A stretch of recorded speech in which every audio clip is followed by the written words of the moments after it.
Nifty అయితే ఈ రోజు 10 పాయింట్స్ డౌన్ అయ్యి 23,985 దగ్గర అయితే క్లోజ్ అయింది. ఈ రోజు అయితే ఎక్స్పైరీ కారణంగా, monthly expiry and stock options కారణంగా చాలా తక్కువ వాలటైలిటీ అయితే కదిలింది. రేంజెస్ కూడా చాలా తక్కువ రేంజ్ అయితే కదిలింది. ఆల్మోస్ట్ చాలా నేరో రేంజ్ అని చెప్పుకోవచ్చు. కాకపోతే ఓవరాల్ గా మనం చెప్పిన కాడ నుంచి 23,600 కాడ నుంచి మేజర్ సపోర్ట్ అయితే తీసుకుంది. ఓవరాల్ గా అయితే బై జోన్ లోనే ఉంది. ఈ రోజు క్రూడ్ ఆయిల్ చాలా మళ్ళీ ఒక 2% అయితే డౌన్ అయింది. బ్రెంట్ క్రూడ్ వచ్చేసి $86 ఉంది. ఇది క్రూడ్ ఆయిల్ వచ్చేసి $81 ఉంది. సో ఇది మేజర్ గా చెప్పుకోవడానికి యుద్ధం అయితే కొంచెం ఆగిందనే చెప్పుకోవాలి. యుఎస్ వాళ్ళు అయితే ఇరాన్ మీద బాంబులతో విరుచుకుపడడం కంటే వాళ్ళని శాంక్షన్స్ విధించి వాళ్ళని కట్టడి చేయడమే బెటర్ అని చెప్పి ఆలోచిస్తున్నట్టు కనబడుతుంది.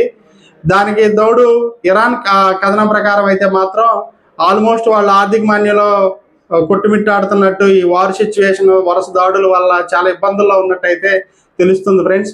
ఓవరాల్ గా చూసుకుంటే పాకిస్తాన్, ఖత్తర్ వీళ్ళందరూ కూడా, ఈజిప్ట్ వీళ్ళంతా కూడా ఏదో ఒకటి చేసి ఖచ్చితంగా డీల్ అయితే సెట్ చేద్దామని చూస్తున్నారు. కొద్దిగా వార్ సిచ్యువేషన్ అయితే కొంచెం మెరుగుపడింది.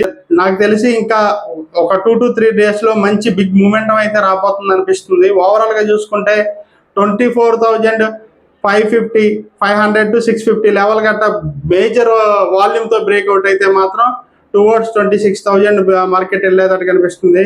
ప్రజెంట్ అయితే నెగిటివిటీస్ అయితే పెద్దగా ఏమి లేవు. కొంచెం పాజిటివ్ గా టర్న్ అయినట్టు అనిపిస్తుంది. Please like, share and subscribe the HR stock winners.